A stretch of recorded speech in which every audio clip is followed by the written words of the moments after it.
son de GLP-1, pero o sea, que llegan y te dicen que son diferentes marcas. ¿A eso te refieres? Eso es justamente de lo que me quiero acordar. ¿Cuál es el nombre con el que prescriben este medicamento? Ajá. Pues sí, o sea, en general se les llaman agonistas de GLP-1, que son como sucedáneos, que producen una hormona similar, pero son diferentes marcas, o sea, está la semaglútida, liraglutida, Mm, ay, por aquí saqué un post sobre La eso. tirsepativa. Ajá, la Mounjaro, o la Mounjaro, claro. Sí, creo que ese es el que había escuchado como más comúnmente. Mounjaro. Ujú. sí, o sea, sí tiene varios, pero creo que todos, o sea, la mayoría eran, inyectados, pero ahorita ya salió uno que es con pastillas. Entonces, pues está bueno. Oye, ¿y Y la versión en pastilla es más económica o el precio? Bueno, no sé si sepas el precio, Jackie. Yo ya así de, no tendrás un catálogo. déjame Este, saco mi catálogo, hombre, me multa. el catálogo de GLP-1. Sí, ¿cuál te vendo? No, este, pues mira, según yo, Porque eso sí, no sé. O sea, yo solo he visto precios en las versiones inyectadas y sí están costosillas. sí, pues mira, no sé, o sea, yo no sé qué tan caras o baratas estén las pastillas. Solo sé que salieron, leí hace poco una nota de eso, pero no creo que sea barata porque, pues supongo que hasta que liberen la patente. ¿Pastillas? Ajá, Mm, solo sé que salieron, leí hace poco una nota de eso, pero no creo que sea barata porque, pues supongo que hasta que liberen la patente. ¿Pastillas? Ajá, mm. solo sé que salieron, leí hace poco una nota de eso, pero no creo que sea barata porque, pues Está supongo que hasta que grabando el audio, ¿no? Perdón, sí, fue mi computadora. Sí, Y Es yo, que, sí, es que como estoy revisando si ya está la transmisión en vivo sí, en Facebook, pastillas. Y digo, se pero cortó. pastillas. ya, pero rebota, se Sí, yo conectó. de repente dije, ¿por qué están repitiendo lo mismo? Y yo así contestándome, sí, pastillas. Sí.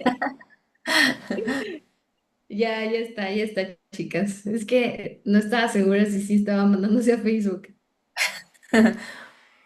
Y ya. Bueno, entonces, en cuanto a precios, ¿sí supiste o no supiste? Ya aquí, ya no supe. No, la verdad no tengo idea de por cuánto estén los precios.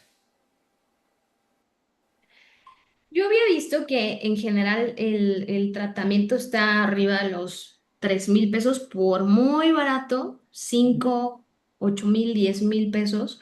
Creo que hace un par de, no sé, como dos años cuando empezó como a ponerse como muy, bueno, no de moda, sino como más común que la gente tuviera este tipo de tratamientos, sí los vi arriba de los 10,000 pesos.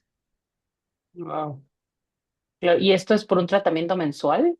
Sí, es tratamiento mensual, que yo pienso que algo que está, digo, vamos a hablar también acerca como de los efectos secundarios y de qué pasa cuando dejas el tratamiento, que creo que es ahí donde entra el detalle Mm, bastante complejo del tratamiento en el momento en que lo dejas, pero sí creo que una de las razones por las cuales la gente pudiera dejar de tomarlos o que interrumpe el tratamiento es por el costo.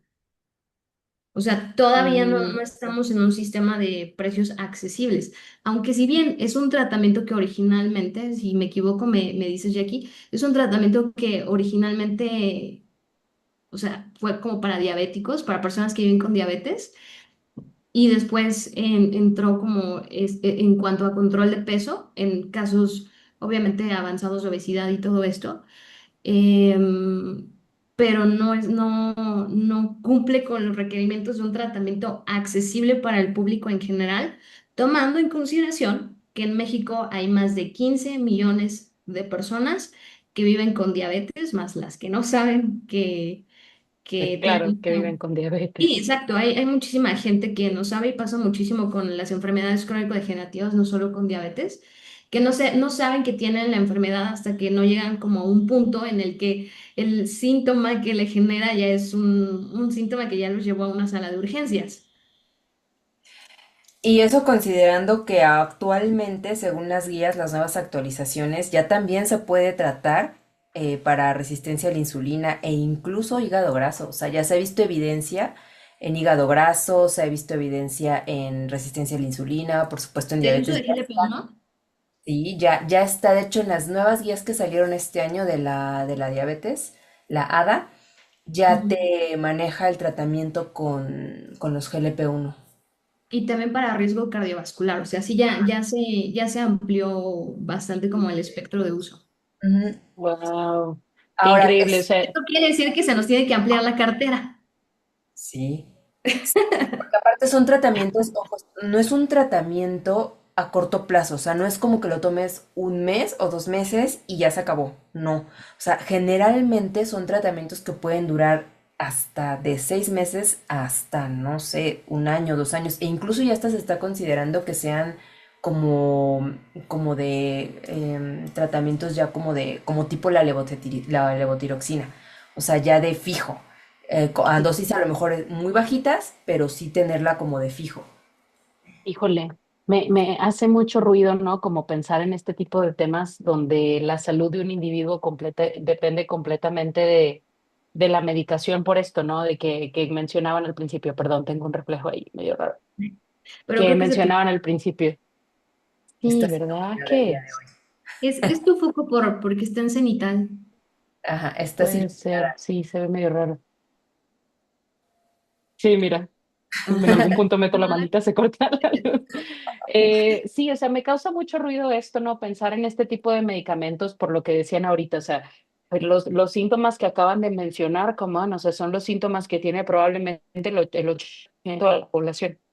Entonces es como esta farmacodependencia poco accesible, plus la ignorancia alrededor del tema nutrimental y de los efectos secundarios del medicamento mismo que hacen que la gente no tome las medidas adecuadas, hablando en términos de nutrición, ¿no? De alimentación, o sea, cómo pueden prevenir ese tipo de enfermedades y si realmente son tratables o es necesaria la medicación. En qué casos es necesaria y en qué casos no? Pues es que, mira, o sea, yo considero que ha sido un medicamento que sí está como ahorita muy en tendencia porque se ha visto en la práctica clínica que hay muchos pacientes, o sea, yo no te puedo hablar estadísticamente, pero a lo mejor de cada 10 pacientes que son obesos o que tienen un problema de sobrepeso importante, al menos la mitad de esos pacientes tienen un problema, o sea, por más que se apliquen con una dieta y ejercicio, no pueden bajar de peso. Entonces es una cuestión ya hormonal de señalizaciones de neurotransmisores. Recordemos que el GLP-1, y ahorita Dani les va a hablar a lo mejor un poquito más de esto, pero se producen en el intestino. Entonces imagínate, en una dieta que es altamente o ultra procesada, ¿no? Pues esta señalización ya no se va a llevar a cabo y tal vez nunca se vuelva a llevar a cabo porque se perdió esa Uf, conexión. Entonces, ya. en este tipo de pacientes, al menos la mitad que no bajan, y ya, o sea, te estoy hablando que ya a lo mejor estamos hablando de que son pacientes que llevan más de un año en tratamiento de nutrición, además haciendo ejercicio y que no logras ver resultados importantes, es porque ahí te está diciendo que hay algo que no está funcionando adecuadamente, ¿no? Y son pacientes que sí o sí necesitan este tipo de fármacos para poder obtener un beneficio a nivel cardiovascular, que es lo que más nos va a importar a largo plazo, sobre todo en pacientes obesos, porque acordémonos que uno de los principales pues, riesgos de la obesidad es la mortalidad por enfermedades cardiovasculares. Entonces, pues obviamente lo que queremos evitar es que un paciente se nos muera por eso. Entonces, evidentemente es algo que sí o sí pues, tiene que tratarse, ¿no? De allí en fuera, la otra mitad sí suele ser mucho por hábitos alimenticios, por sedentarismo, por cambios en la dieta, que si van haciendo cambios en la dieta, que si van metiendo el ejercicio, pueden empezar a notar cambios. Pero si aún y con todos estos cambios ya trabajados durante por lo menos un año no logran ver un resultado, entonces ahí sí es bien importante considerar este tipo de medicamentos porque Claro. el riesgo vascular aumenta con cada año que va pasando y que no logramos perder esos kilos. Yo creo que esto que acabas de mencionar se vuelve algo súper importante, ¿no? O sea, cuando el paciente sí tiene el compromiso por adoptar mejores hábitos y realmente se apega a un estilo de vida saludable y aún así no hay un resultado, entonces es evidente que se necesita el apoyo, ¿no? Es como la alimentación ahí es complementaria. Pero en casos, ¿no? En que pueden ser totalmente prevenibles, es como, bueno, o sea, haz el cambio de hábitos primero para que restaures tu salud, identificar qué es lo que los llevó a esa condición de salud y entonces evaluar si realmente este tipo de opciones son completamente necesarias para ellos, ¿no? Como un descarte tal vez. Sí, o sea, tú no puedes considerar un tratamiento de GLP-1 sin un acompañamiento nutricional. Es imposible, no va a haber los mismos resultados, ni con ejercicio. O sea, tú no puedes decir, bueno, tomo el medicamento y bajo de peso y se acabó. Mm-mm.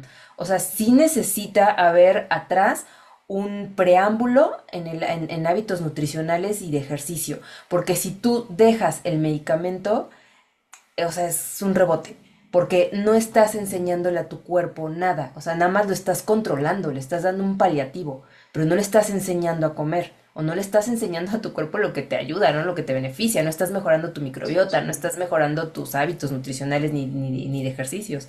Entonces, si solamente lo consideras como el medicamento y ya, pues es algo que puede no tener los mismos resultados que si tienes a un paciente que ya viene trabajando hábitos nutricionales, que ya viene haciendo ejercicio, pues obviamente ya el GLP-1 es como el complemento. Y ya una vez que empiecen a tener resultados, este complemento se le va a ir disminuyendo dosis o se le va a ir ajustando la dosis de tal manera que uno o lo pueda dejar, pero que esos hábitos sostengan o mantengan ese peso, o dos, que si a lo mejor ya es algo que no se va a producir por sí mismo su cuerpo por alguna cuestión genética, hormonal, neurológica, entonces pues ya se va, es ahí donde se piensa ya a largo plazo o de por vida prácticamente. Wow, qué Exacto. increíble. Y creo que aquí sí es importante que todo el mundo entienda, porque de pronto, al ser un tema de muchísima tendencia, que creo yo que esa tendencia empezó con las Kardashian, que fueron las que como que sacaron a la luz como personas famosas que usaban ese tipo de tratamientos para control de peso y ta.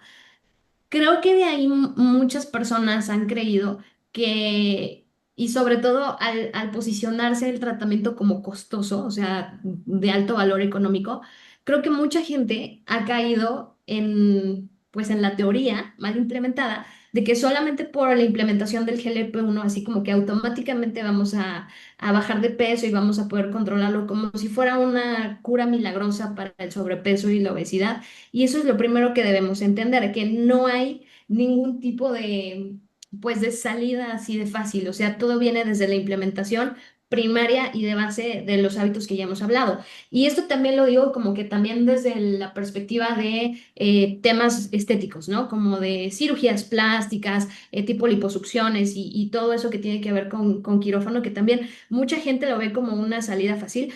Pero sí debemos entender que ni siquiera una cirugía plástica, una liposucción, es la cura para el sobrepeso ni para la obesidad, porque debemos entender también que el cuerpo humano almacena grasa o tejido adiposo de formas diferentes. Primero tenemos la grasa periférica, que es la que encontramos debajo de la piel prácticamente, pero también tenemos la grasa visceral, ¿sí? Que la grasa visceral es la que está en contacto con nuestros órganos, ¿sí? Y es la que realmente nos conlleva a un tema de resistencia a la insulina, un riesgo cardiovascular, etcétera. Entonces, visto desde esta perspectiva, por ejemplo, una liposucción no se va a llevar la grasa visceral, es imposible, no se puede. Ajá. Porque si lo analizamos, una liposucción, no sé si les gusta ver videos de cirugías y todo eso, es demasiado agresivo. ¿Lo han visto? Meten estas cánulas enormes y pum, le chupan, pero así como que le hacen súper duro, ¿no? Entonces, Eso no se puede hacer como a nivel visceral, porque generaría pues muchas consecuencias en los órganos, ¿no? O sea, sería muy peligroso. En realidad, el tejido adiposo que se llevan, pues es un tejido adiposo a nivel periférico. Ujú, que es como más estético. Pero de nuevo, no vamos a abordar el problema del sobrepeso ni la obesidad. Ajá. Entonces, ya que entendimos eso, lo mismo pasa con el uso de GLP-1. No es una salida milagrosa, ni tampoco los fármacos anorexigénicos, como, no sé, por ejemplo, la fentermina, que creo que fue como muy popular en los noventas, estuvo muy en tendencia, incluso puede generar temas de adicción y todo eso. Que es la fentermina? Es un fármaco que es anorexigénico, es decir, inhibe el apetito, ¿no? Y al inhibir el apetito, entonces entramos en un tema de una restricción calórica que pues favorece, por supuesto, la beta oxidación, o sea, quemamos grasa, básicamente, ¿no? ¿Por qué? Porque la usamos como fuente de energía. Pero, ¿qué pasa cuando suspendemos el anorexigénico? Pues el hambre regresa, ¿no? Y si no llevamos como un programa de alimentación, una educación alimentaria, entonces al dejar el fármaco, que por supuesto, por ejemplo, la fentermina no se puede usar a largo plazo porque genera adicción, entonces, pues la gente rebota. ¿No? Y es como de, no, es que el tratamiento no funciona. A ver, no es que el tratamiento no funcione. O sea, el fármaco hace su trabajo.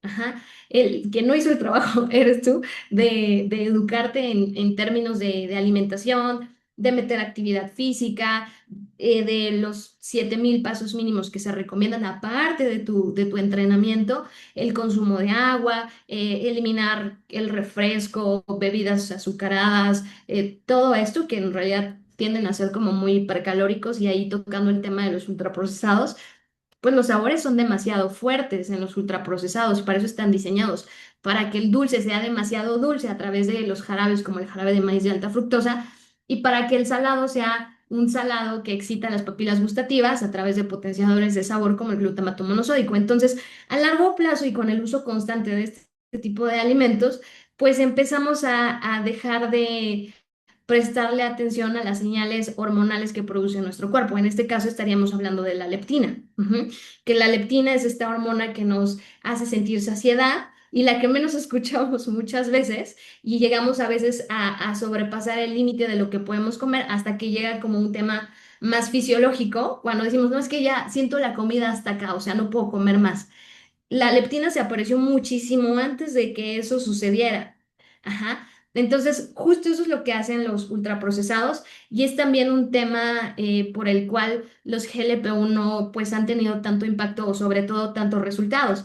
Porque para empezar, el GLP-1 es una hormona que nosotros producimos de entrada. O sea, nosotros la producimos en el intestino, ¿no? Y lo que hace esta hormona es decirle al páncreas, oye, produce insulina porque tenemos aquí muchísima glucosa y pues hay que metabolizarla y todo esto. Recordando un poquito, la insulina es la hormona que permite que la glucosa pueda entrar a la célula y ser metabolizada, ¿no? Por las diferentes rutas metabólicas que existen. Entonces, eso hace el GLP-1, que les digo, es algo que nosotros producimos. Entonces, aquí también el GLP-1 lo que hace es también mejorar la sensibilidad a la leptina, ¿no? Al producirnos como esta sensación de saciedad, ¿sí? Y eso evidentemente te tiene que detener de seguir consumiendo alimentos. También retrasa el vaciamiento gástrico. Y creo que de aquí y aquí, si no me equivoco, es de donde vienen como que todos estos efectos secundarios a nivel gastrointestinal, como náuseas, ¿qué más hay? Sensación de que te llenas muy rápido, Ajá, como incómodo, ¿no? Y como incomodidad, como gases lo que y... les decía, es que ya estoy hasta acá, ya no puedo comer más. Sí, sí, justamente. Ahora fíjate, qué curioso, o sea, cómo vamos hilando que todos estos problemas de salud y metabólicos, si ustedes se van dando cuenta, se van relacionando estrechamente en el intestino. Sí. Y por ejemplo, estos GLP-1s, ¿no? ¿Qué pasa? O sea, ¿por qué tu cuerpo deja de producirlos? O sea, básicamente es ahí donde a mí me surge todo esto como muy interesante. ¿Por qué si nosotros lo producimos, si es un sistema tan perfecto lo que tenemos adentro, por qué dejamos de producirlos? porque vamos perdiendo esa conexión desde que nos sentamos a comer y prendemos la tele, ponemos el radio o estamos en la oficina trabajando, haciendo cosas, perdemos esa conexión entre la comida y la cuestión de hambre y saciedad, ¿no? O sea, de niños, ustedes se dan cuenta que cuando le dan algo a su niño, él se come un pedacito y dice, ya me llené. Te lo deja, pero pues no ha comido nada, pero él ya se llenó. O sea, él sí tiene bien conectadas esas señales. Y de repente a lo mejor a la media hora ya tiene hambre otra vez. Y ya le vuelves a dar y otra vez ya no come, ¿no? Ya me llené. Porque es así, o sea, él sí tiene bien conectadas esas señales. Nosotros no. O sea, nosotros a veces comemos por inercia, porque tenemos que hacerlo, pero no porque estamos realmente conectados. Entonces ahí empieza un problema.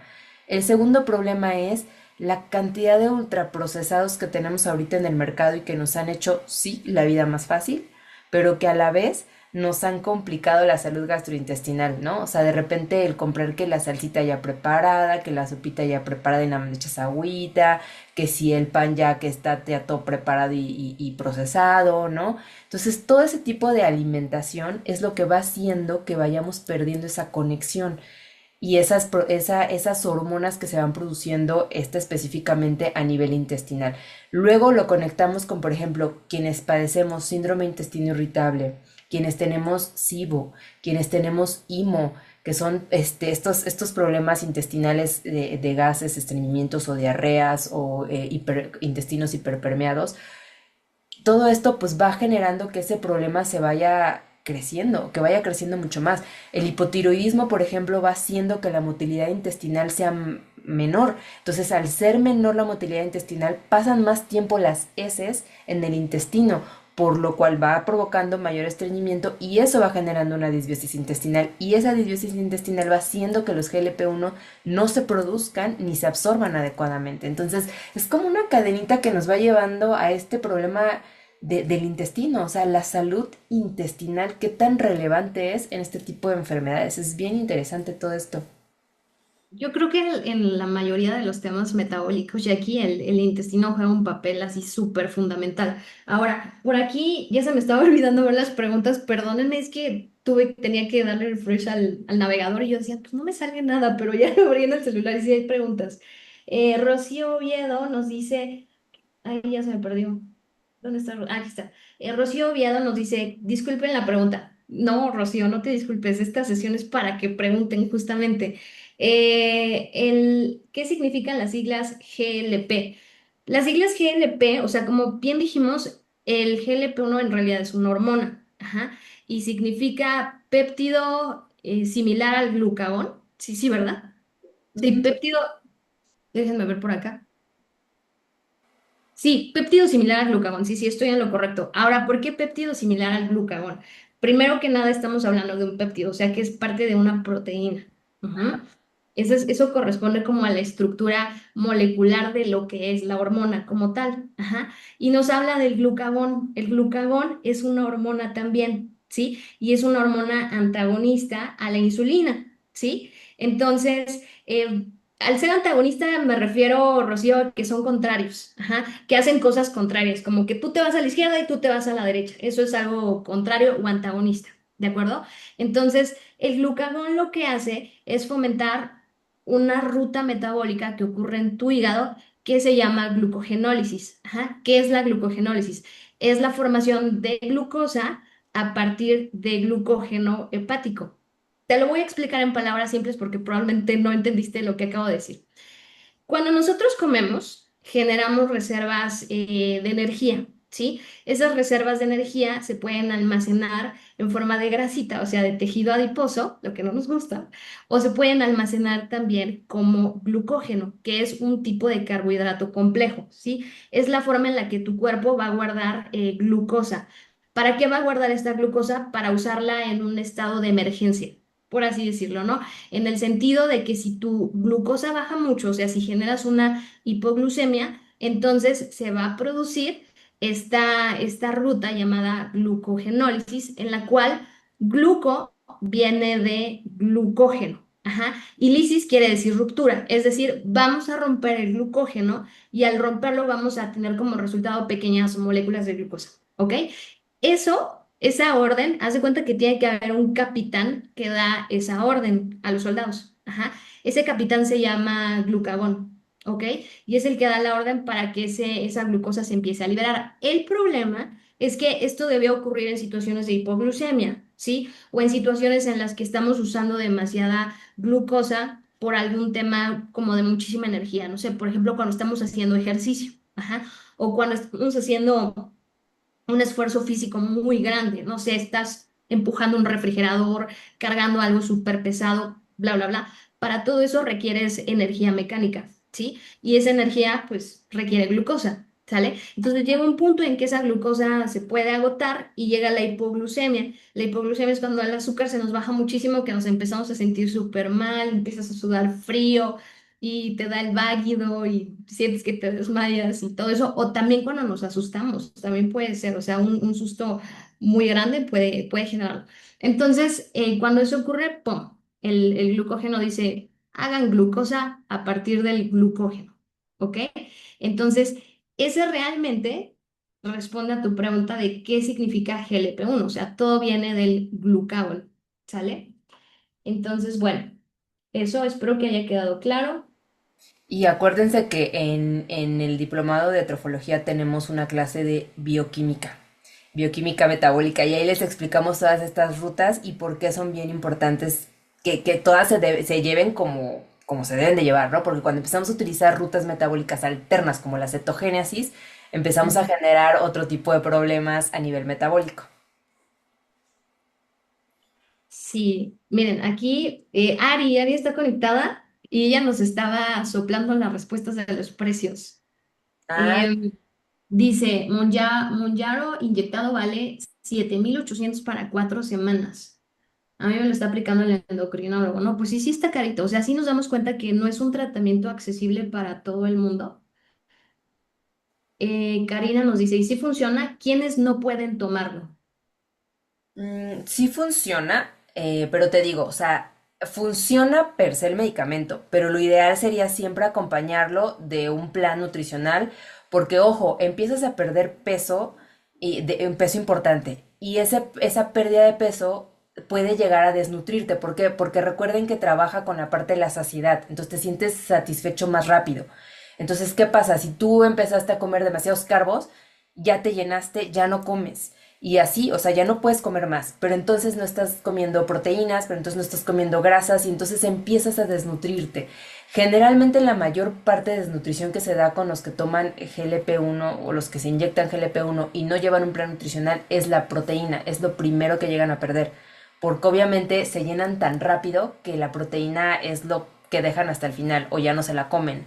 Entonces sí funciona, pero siempre llevándose a cabo con un plan de alimentación adecuado, dependiendo también los objetivos que te marque el endocrino, y por supuesto la parte nutricional, ¿no? Ahora, ¿quiénes no pueden tomarlo? Híjole, aquí pues es que yo creo que tendría una mejor respuesta el endocrinólogo, pero por ejemplo, te voy a decir quiénes sí pueden tomarlo, o más bien cómo se manejan las guías, ¿no? Que es lo que ya tenemos nosotros en las guías. Puede tomarlo una persona que tenga enfermedad por hígado graso, que recuerden que hace poquito les puse un post de que ya se cambió el nombre de la enfermedad porque ahora es una enfermedad metabólica. No, antes se consideraba como hígado graso, por no alcohol o algo así, ¿no? Y ya no, eso ya no. O sea, es hígado graso por enfermedad metabólica. Entonces, se puede tomar una persona que tiene hígado graso, lo puede tomar una persona que tiene resistencia a la insulina y lo puede tomar una persona que tiene diabetes mellitus. Ahora, esos tres obviamente deben de ir con un factor importante que es el sobrepeso. Y cuando ya hay, o la obesidad, y cuando ya hay un riesgo cardiovascular importante, por ejemplo, si ya llevan mucho tiempo en tratamientos con estatinas que son para bajar el colesterol, y no les están funcionando, o sea, que el colesterol no les baja, no les baja, no les baja, los triglicéridos no les bajan, o que ya la hipertensión no se puede controlar ni aún tomando medicamentos, entonces ahí es cuando sí pueden entrar este tipo de medicamentos, de fármacos, porque te va a ayudar a reducir el riesgo cardiometabólico. Em, y bueno, pues esos son.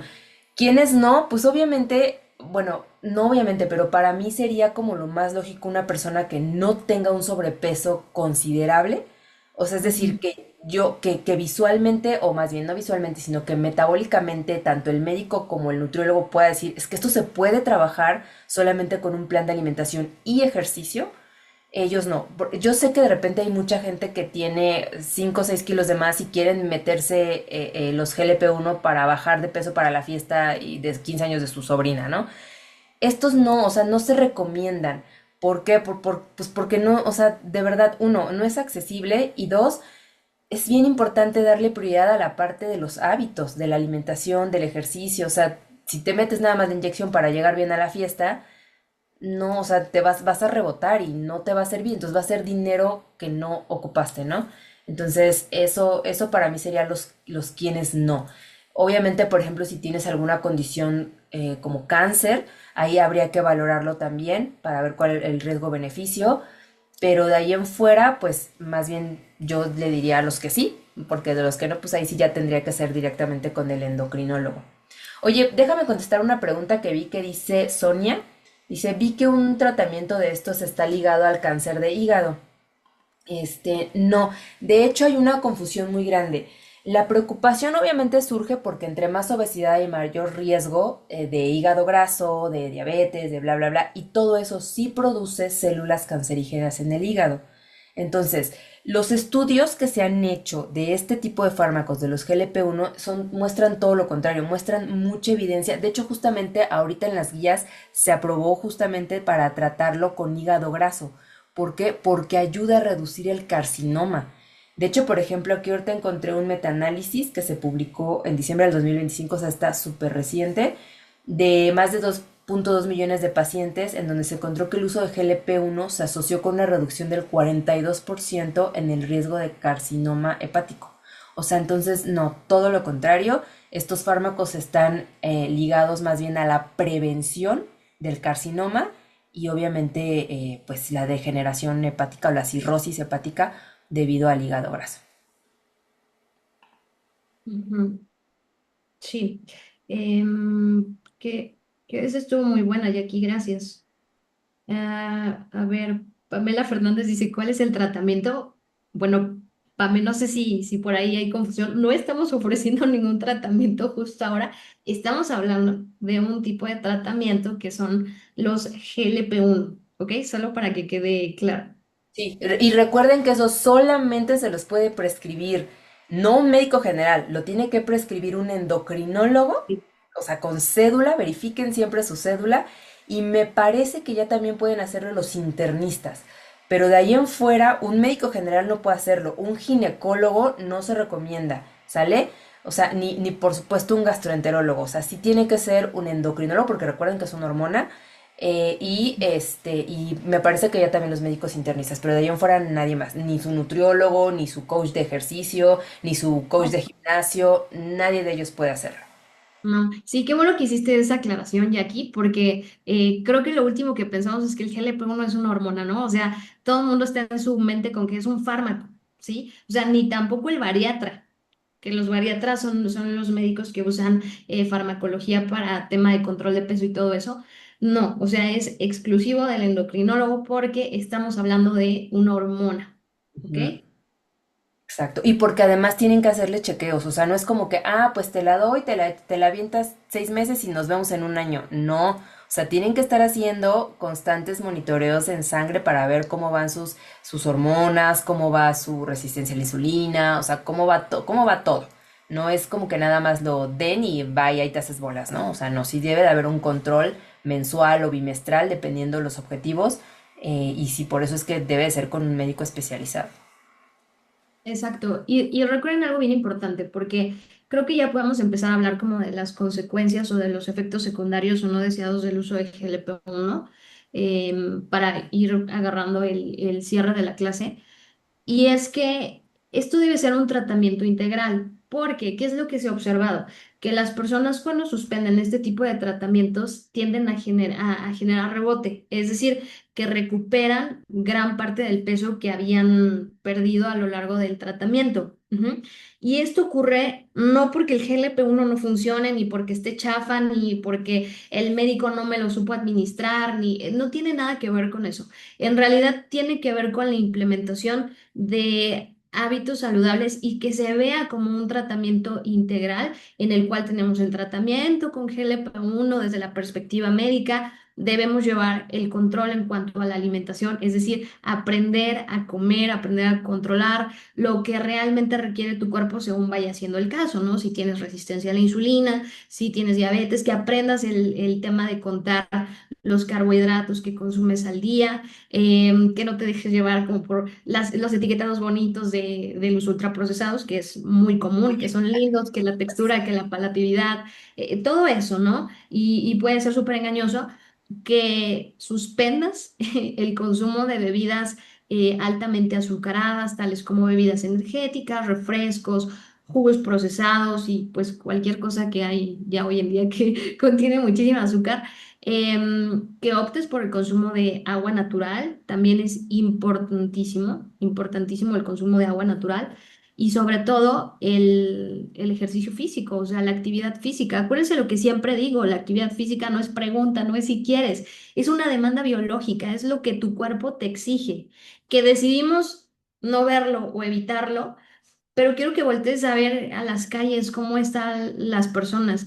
Hace muchos años salió una película de Disney, la de Wall-E, ¿se acuerdan?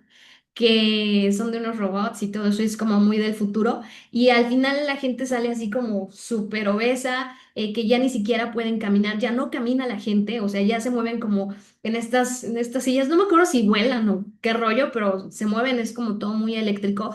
Y piensen en lo que está pasando hoy en día, por favor, piénsenlo, analícenlo. O sea, hay mucha gente con sobrepeso y obesidad y también ya hay bastante gente usando scooters y cosas eléctricas para moverse en distancias cortas, o sea, como un medio de transporte personal, las bicis eléctricas, motos eléctricas, no me acuerdo cómo se llama que tal vez tú sí sabes, el patín que te paras así y avanza, que yo alguna vez lo probé y está padre, o sea, es bonito, ¿no? Como algo divertido. Pero lo que debemos evitar es como depender de estos pequeños sistemas de transporte personal y siempre elegir caminar, moverte. Por ejemplo, yo con pacientes que yo sé que trabajan en oficinas y que hay escaleras eléctricas y que hay elevadores, yo siempre les digo, a ver, olvídate, o sea, tienes que vivir en un mundo en el que tienes que imaginar que las escaleras eléctricas y los elevadores no existen, ya, suéltalo, no existen, ¿ok? Y usa todos los días las escaleras, ¿cómo se podría decir? ¿Manuales? Son chistosas. Pero las escaleras normales, comunes y corrientes. Si tienes que ir al baño y hay un baño en tu piso, vete al piso de arriba, vete al piso de abajo. El chiste es que busques la forma de sumar más movimiento y más pasos en la naturaleza de tu vida, para que te puedas mantener más activo. Porque entonces, ¿qué pasa si no hacemos como todo este sistema que les estoy platicando? Dejamos el tratamiento por la razón que sea. Ajá. Y entonces, como yo nunca hice buenos hábitos y no estoy acostumbrado a comer de una manera controlada, de una forma saludable, de una forma funcional, de una forma que sume en positivo a la salud de mi intestino, de mi microbiota, con suficiente consumo de fibra y toda la variedad que ya hemos hablado hasta el cansancio en este canal de Facebook, entonces viene el rebote porque vas a llevar otra vez una alimentación hipercalórica. Ajá. Y el rebote a veces es como mayor, o sea, si a lo mejor tú pesabas 80 kilos, pues te vas a ir arriba de eso, ¿no? Y lo importante de esto y por lo cual de pronto hacemos tanto énfasis es porque las estadísticas hoy en día nos están diciendo más del 60% de las personas que suspenden el uso de GLP-1 recuperan el peso. Entonces, eso no es un gran resultado. Eso en realidad tiene que ver con que el tratamiento no fue integral, ¿sí? Y muchas veces no es culpa del profesional, porque los profesionales de la salud lo que buscamos es justo eso, o sea, del área de nutrición, obviamente. Buscamos eso, como la implementación de este tipo de hábitos, pero si el paciente decide como no llevarlos, pues es cuando las consecuencias o los resultados no son como deberían. Y ya casi cerrando esta clase, ya voy a callarme para que Jackie y Keila también expongan por aquí esa parte, pero quiero recordarles algo súper importante. La próxima semana tenemos nuestro workshop de coaching nutricional avanzado. Entonces ya tenemos los últimos 5 lugares. Les agradecemos muchísimo a todas las personas que se han inscrito. Va a ser completamente en vivo el lunes 11 de mayo y el miércoles 13 de mayo a las 8 de la noche. Ujú.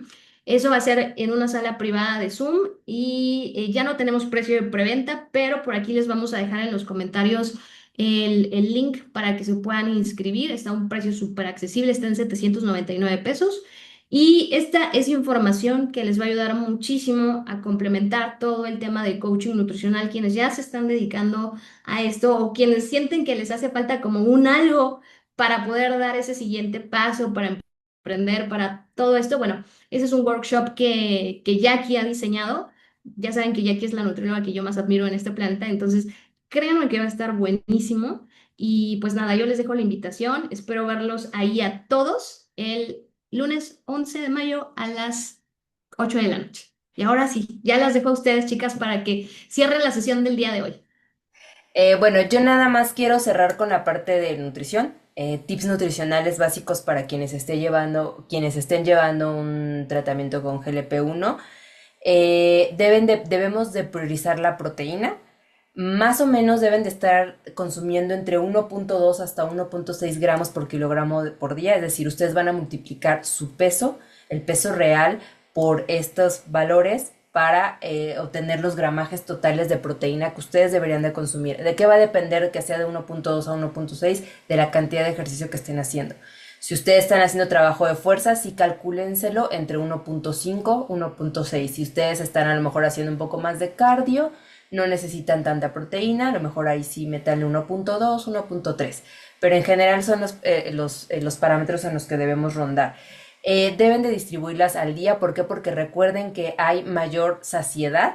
Entonces, si les es posible también, de acuerdo a sus tiempos, traten de distribuirlas de 3 a 5 comidas. Si de repente pues, se les complica por el tiempo o lo que sea, bueno, 2, 3 comidas está bien, pero sí traten de distribuirlas porque recuerden que hay una mayor saciedad.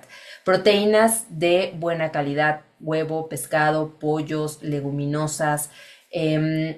Todo esto nos va a ayudar a que el peso que perdamos no sea músculo, sino sea grasa en general, ¿sale? Hablando de composición corporal. Fibra, alimentos ricos en fibra. Más o menos tendríamos que estar incluyendo de 25 a 35 gramos por día. Si no estamos acostumbrados a tanta fibra, hay que empezar de poquito a poquito, de unos 20 gramos hasta ir aumentando a los 35 gramos, porque recordemos que produce de repente malestares gastrointestinales. Si nos metemos de entrada a los 35 gramos de fibra, pues sí nos vamos a sentir como muy llenos o vamos a tener un poco de molestia gastrointestinal. Entonces vayan metiéndola progresivamente. Y acuérdense porque, bueno, pues los GLP-1, acuérdense que tiene que ver con el vaciamiento gástrico. Entonces, de repente, si le metemos tanta fibra, sí nos va a inflamar y nos va a dar muchísimas náuseas. Entonces, por eso es que debemos ir poco a poco, pero no dejarla de lado, ¿sale? Grasas, sí, pero de buena calidad y moderado. ¿Por qué? Porque pues de repente también al tener este vaciamiento más rápido y esta saciedad más pronto, si comemos muchas grasas vamos a evitar comer otros alimentos que pueden ser nutritivos, como algunas frutas, algunas verduras, incluso algunos cereales integrales, ¿no? Si le metemos demasiadas grasas. Entonces sí, pero hay que tratar de moderarlas y porque también los excesos pues pueden provocarnos estatorreas, o sea, heces con mucha grasa y distensión. ¿Qué otra? Carbohidratos, sí, nunca los quiten porque les pueden dar bajones de glucosa, porque recuerden que está trabajando con el glucagón y ya les explicó Dani cómo es el proceso de todo este glucagón y el glucógeno y la glucosa. Entonces, de repente el exceso, o sea, que empieza a producir demasiada insulina, pues nos va a bajar mucho la glucosa. Por eso es que no debemos de dejarlos de lado, pero los vamos a priorizar siempre que sean de calidad, ¿sale? No nos vamos a enfocar tanto en cantidades, pero sí en calidades, ¿vale? Y bueno, obviamente el ejercicio no lo podemos dejar de lado. Comidas pequeñas, si nos sentimos llenos muy rápido, pues hay que hacer comidas pequeñas. Obviamente tratar de reducir los ultraprocesados porque acuérdense que son muy altos en calorías, pero además son muy altos en grasa, pero además son muy altos en sodio, pero además o sea, comemos un dorito y ya nos llenamos. Y ya no comemos bistec, ya no comemos arroz, ya no comemos papas, o sea, ya nos llenamos con el dorito. Entonces, por eso es que traten de no consumirlos, no porque los queramos satanizar ni mucho menos, pero sí pues porque no nos va a ayudar a lograr el objetivo, ¿sale? Y bueno, eso sería como esta parte de los tips nutricionales. No se les olvide el ejercicio y ahora sí, vamos con Kay. Recuerdo que me comentaste, Jackie, antes de la clase que una de las cosas que podía pasar tenía que ver con el tema de absorción. Entonces, sí, me puedes dar una pauta, por ejemplo, de cuáles son los tipos de alimentos con los que tienen más problemas. Puedo comentarles, complementarles con algo de técnicas culinarias. Grasas, sobre todo saturadas, con las fibras. Bueno, las fibras de repente sí les llegan a generar como son muy saciantes, Ujú. les llega como a generar mucho tema. Incluso muchas veces dejan de consumir carbos justamente por esto, porque los inflama mucho. Entonces, a lo mejor hay algunas técnicas de cocción para evitar que la fibra te inflame, el remojo de las leguminosas, por ejemplo, no sé. Sí, por ejemplo, en temas de remojo, por ejemplo, y las fibras es muy sencillo. A lo mejor yo lo que optaría, y esto se va a ligar con la clase pasada, tiene que ver con la fermentación, ¿no? Porque tienes alimentos predigeridos ya con fibras, digamos, predigeridas, un poco más desdobladas, que probablemente los van a ayudar a aceptar mejor los alimentos, ¿no? Si el tema sería incluir fibras, yo optaría por alimentos simbióticos, definitivamente, ¿no? Kéfir, chucrut. También en las leguminosas, por ejemplo, cuando se hacen los remojos, generalmente lo que hacemos es remojar toda la noche, ¿no? Y es la generalidad que utilizamos para todos los semillas, pero puedes hacer remojos un poco más largos, incluso hacer una pequeña fermentación cuando estás haciendo remojos como para que el agua genere esta pequeña espumita en la capa superior y es un pequeño indicio de fermentación que te va a dejar saber que esas fibras ya están un poco más desdobladas, que te van a generar menos gases y probablemente las aceptes mejor, ¿no? Menos la saciedad.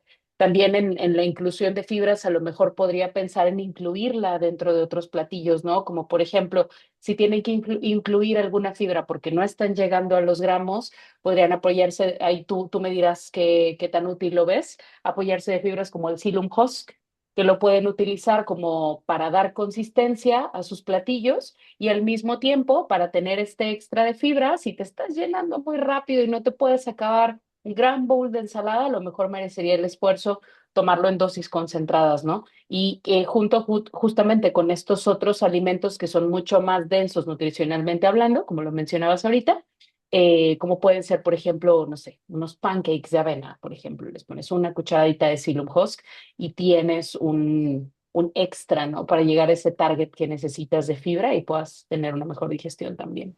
Sí, de hecho eso me parece una muy buena estrategia porque justamente muchas veces con las dietas para GLP-1 suelen ser bajas en hidratos de carbono justamente por esto de la saciedad y porque se tiene que priorizar la proteína y a veces no llegamos o no damos a los 35 gramos de fibra. Entonces el psyllium me parece una gran herramienta para incorporar, para ahí meter los gramos de fibra que necesitamos. Además el psyllium husk es una fibra, pues de alguna manera lo que es esa y la inulina agave las considero como La fibras inulina, muy sí. buenas en cuestión de gastrointestinal. ¿Por qué? Porque no te provocan tanto problema como el salvado de trigo, que es muy bueno en fibra, pero sí te genera más problemas gastrointestinales, especialmente si además de todo esto tienes problemas de SIBO, IMO o síndrome de intestino irritable, sí te pueden llegar a generar más problemas.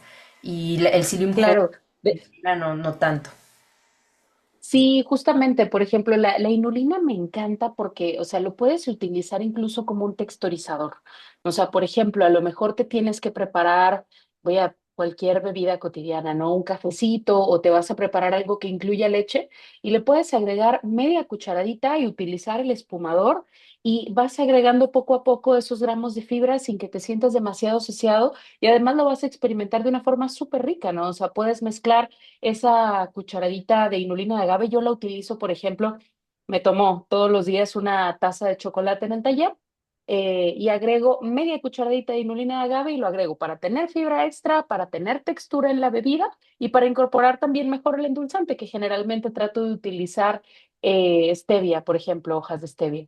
No a todo el mundo le encanta el sabor, pero bueno, eh, unas por otras para tener más carbohidratos libres en otros alimentos. Me encanta Sí, eso de unas por otras.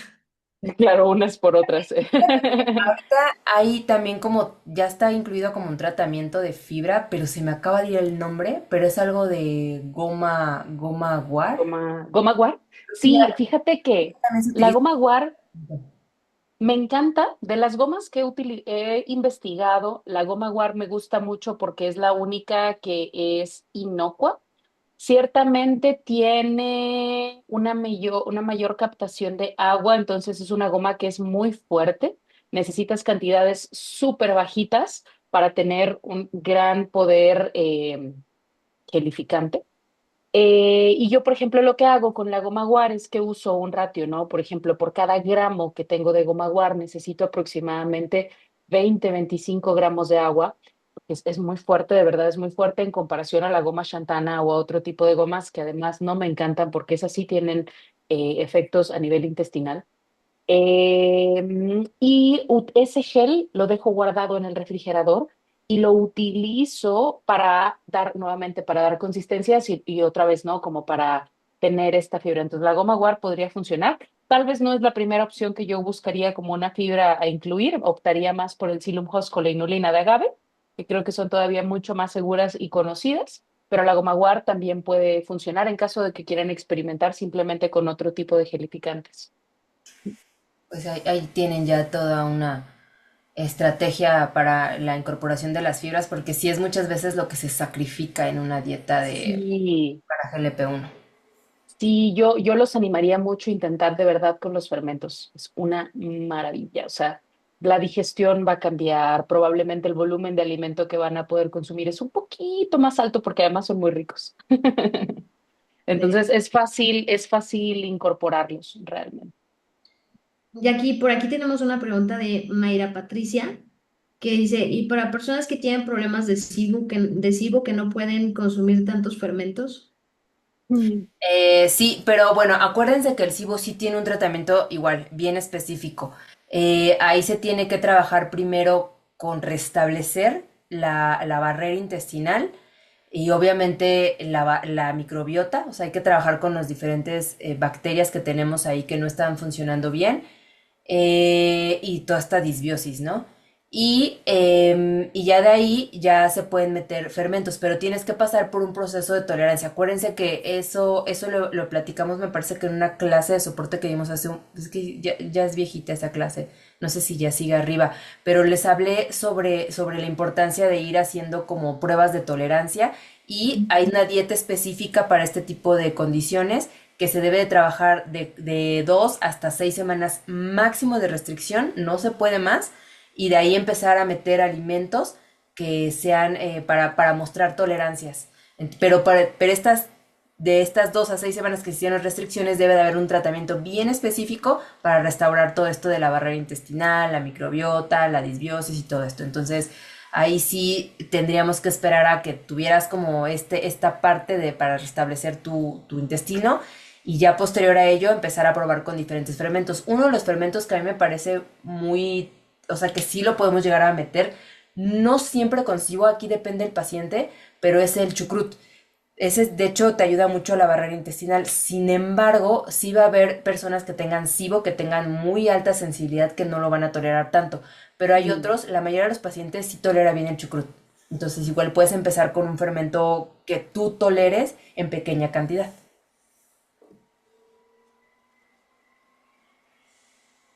¿Cuáles considerarían ustedes que son los fermentos que son como más amigables? Porque estoy pensando que, por ejemplo, al final del día la col morada, aunque está fermentada, sigue siendo un vegetal con una cantidad de fibra súper alta, súper, súper, súper alta. Entonces, a lo mejor puede haber algunos fermentos un poquito más suaves, ¿no? Con otro tipo de alimentos.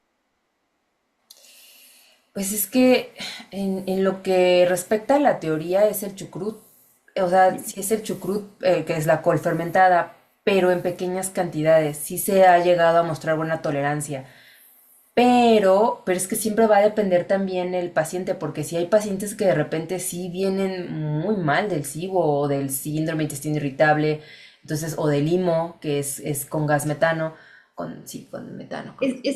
es que creo que a veces también esa complejidad viene del tiempo que han dejado sin tratarlo propiamente, porque se malacostumbran, desgraciadamente, como a la sintomatología, ¿no? Como a constantemente sentirme inflamado, estreñimiento, diarrea, o sea, lo llevan como a la normalidad. Y porque yo he recibido pacientes con temas crónicos de 20 años atrás. Sí. Uf, Es sí. muchísimo tiempo. Sí, exacto. Entonces, ahí te digo, va a depender mucho, pero la idea es empezar a generar mayor diversidad microbiana, porque eso es lo que te va a ayudar a sanar tu intestino. Claro. Exacto. Pues muy bien, chicas, pues con esto llegamos al final de la sesión del día de hoy. No sé si les faltó algo por agregar. ¿Todo bien? Sí, solo dos preguntas más. Pregunta Sonia que si tenemos redes sociales. Sí. Las de Kay es... Ay, ¿puedes decir tus redes, Kay? Trophy.casey. Estas son... Trophy.k con Y. Casi, casi que decía la mera canela. La mera canela, sí. Y las de Dani es así como está en su pantalla, que aparece como Dani Trofología. Correcto, sí. Y yo estoy como, a mí me encuentran en todas como arroba manteles verdes. O nos pueden encontrar en arroba inat, inatmx, ¿no? Ahí Sí. nos pueden encontrar a las 3 y de ahí mismo nos vamos pasando la bolita en nuestras redes sociales. Y la segunda pregunta es, ¿este workshop que mencionaron es para estudiantes avanzados? No, Pame, este workshop es para estudiantes, para egresados, para exalumnos, para si apenas estás iniciando, para si ya terminaste y quieres actualizarte. O sea, ahora sí que si te interesa, puedes tomarlo. ¿Falta ¿Y alguno, Jackie? mande? ¿Falta alguno? No, creo que de aquí ya.